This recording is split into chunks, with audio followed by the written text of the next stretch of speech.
Alô, alô, amiguinhos do canal Universo Compartilhado. Belezinha pura, tudo tranquilo? Vamos falar de Emergência Radioativa. Já viu essa série? Em cartaz na Netflix. 5 episódios, em torno aí de 50 minutos a 1 hora.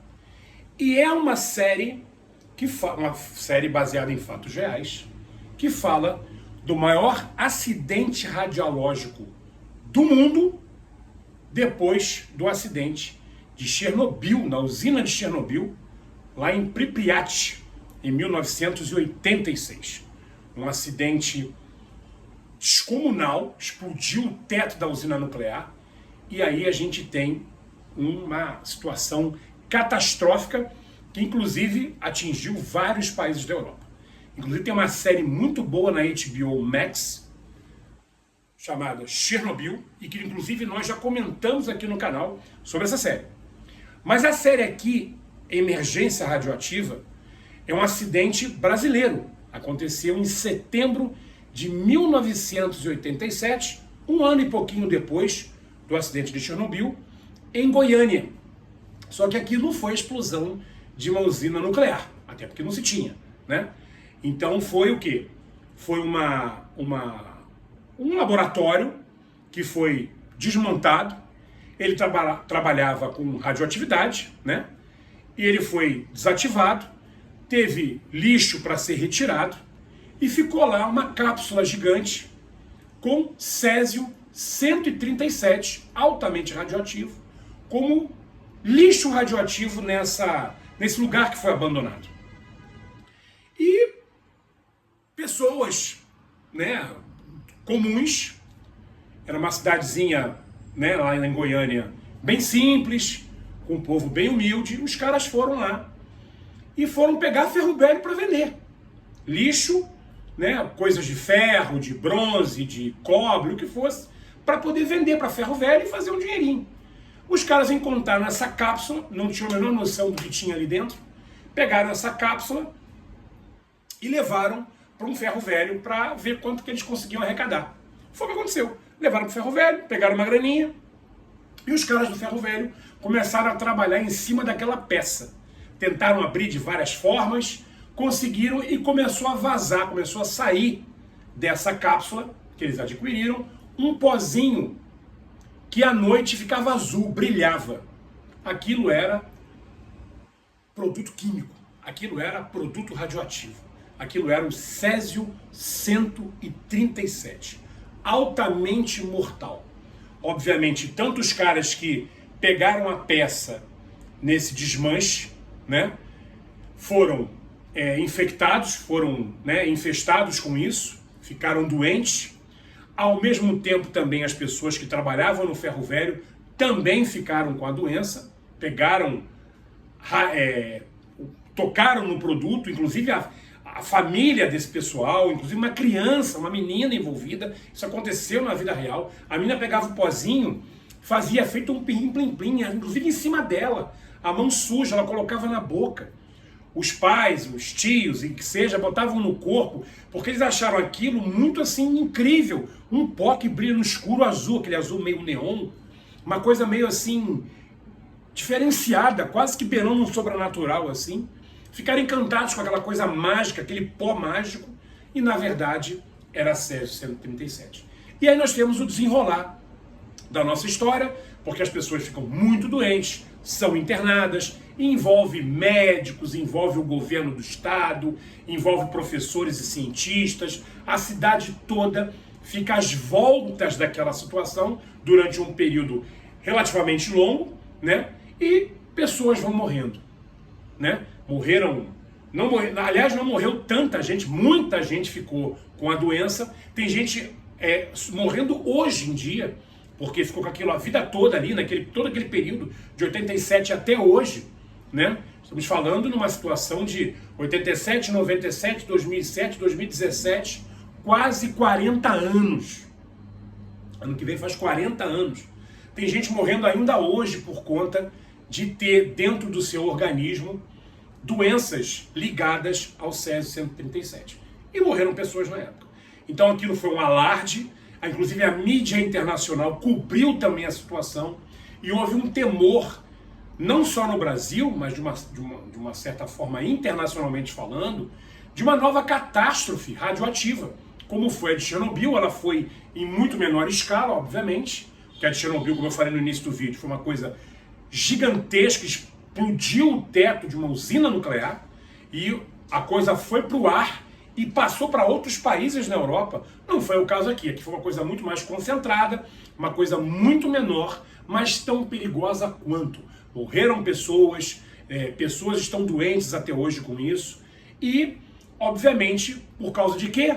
Por causa da ignorância humana, do desconhecido, de você lidar com o desconhecido, né? Você tocar em coisas que você não tem conhecimento. Isso vale para qualquer coisa na vida, né?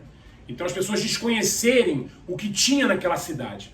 As pessoas que abandonaram o laboratório e tal, tinham que ter contratado empresas específicas de recolhimento de material radioativo para não ficar aquilo exposto, como se fosse uma tampa de uma coisa qualquer, como se fosse um estojo, uma caixa, alguma coisa qualquer. Era material radioativo.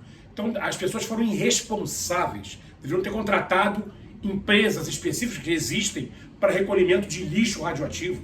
E isso nunca teria acontecido.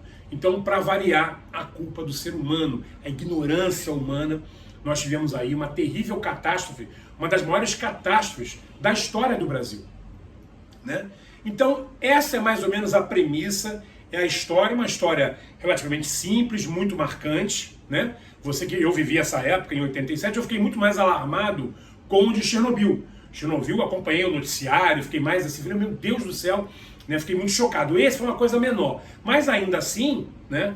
A gente acabou na época não participando tanto das reportagens de uma forma geral. Mas chocou o Brasil, eu me lembro desse caso, e a série conta com muita veemência sobre essa história. Elenco de atores relativamente desconhecidos. Aqui nós temos apenas o Paulo Gorgulho, que é um ator que inclusive já foi da Globo, já há muitos anos não está mais na Globo, já está no Senhor e tal.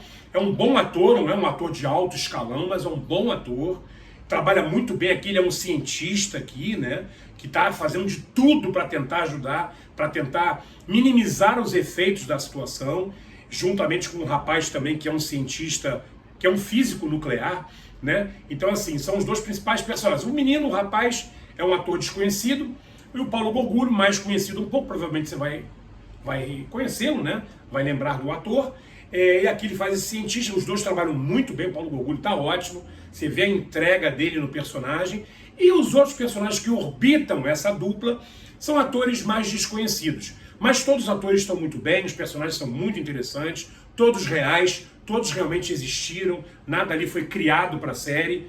O pano de fundo, a cidade de Goiânia, que na verdade não é em Goiânia, isso é um pouco engraçado, né? A série foi filmada no interior de São Paulo, eles não fizeram a série lá, seria até mais interessante fazerem a série na própria cidade de Goiânia, né? Lá em Goiânia, a cidadezinha lá pequena em Goiânia, teriam feito por lá para poder ficar uma coisa ainda mais realista, né? Mas não, eles optaram por fazer em São Paulo, talvez o orçamento da série tenha sido mais reduzido por conta disso, então fizeram em São Paulo, mas isso não perde a graça da série, porque parece muito que você está em Goiânia, né? Eles fizeram de uma forma que parece muito, então toda aquela coisa de época, anos 80, estamos falando de 1987, né? Aquela coisa toda de época e tal, ali os carros da época, as roupas, os cabelos, né? As pessoas de um modo geral, bem aquela coisa estilo anos 80, o carro da polícia, né? Aquelas coisas de Brasília, Fusca, Variante, Voyage, que eram os carros muito da época, né? Fiat Elba, Fiat 147, esses carros da época, hoje nem se fala mais sobre eles, só colecionador. Então, assim, tem uma riqueza de detalhes em cima dos anos 80 ali. Então, uma série muito interessante, como eu falei, 5 episódios, em torno aí de 53 minutos a 1 hora, passa rapidinho, dá pra você ver até num dia, você tendo a oportunidade, e série brasileira, coisa que a gente não traz muito aqui no canal, porque a gente, assim, não é que a gente não goste de nada do Brasil, não é isso, mas a gente sabe que tem muita coisa apelativa no Brasil, muita coisa envezada aqui para política, para apenas um lado, falando mal do outro. Quando não é série de favela, é série de bandido, ou série de apelativa, então a gente não curte muito essas coisas. Mas essa série não tem apelação, é baseado num fato muito marcante e real, né, que mexe com essa coisa de incidentes nucleares, radioativos e tal. Então é muito interessante, não tem aqui nenhum elenco estelar, então ele vai no foco da história.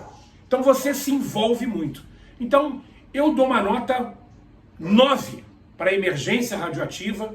Fiquei muito feliz com a série, recomendo, somente se você é um cientista, você é um físico, você é um professor de física, de química, se você gosta desse universo de coisas nucleares, radioatividade, se você trabalha em laboratórios e tal, ou se você simplesmente quer reviver, você que é dessa época como eu, você quer reviver o que aconteceu no Brasil, que foi o segundo maior incidente radiológico da história. É aqui no nosso país, aqui pertinho. Né? Então é isso. Então fica aqui a dica, nota 9, boa série, curtinha e na Netflix. Não sei se eu já falei Netflix aqui. Na Netflix. Procura lá, série novinha desse ano. Vale a pena, fica aqui a dica no seu canal. Aguardando sua inscrição para a gente poder sempre estar trazendo novidades aqui para você do melhor do mundo da cultura pop. Séries, minisséries, animações, parques da Disney, da Universal, viagens de um modo geral. A gente está sempre trazendo o melhor para você não ficar perdendo tempo no que procurar. Sabe como é que a gente ajuda aqui? Vai lá na Netflix, Emergência Radioativa, você vai direto ao ponto, assiste 5 episódios, fica feliz e depois comenta aqui, pô, valeu tua dica, gostei pra caramba, me agradece. Falou? Tamo junto, forte abraço e até o próximo vídeo. Valeu!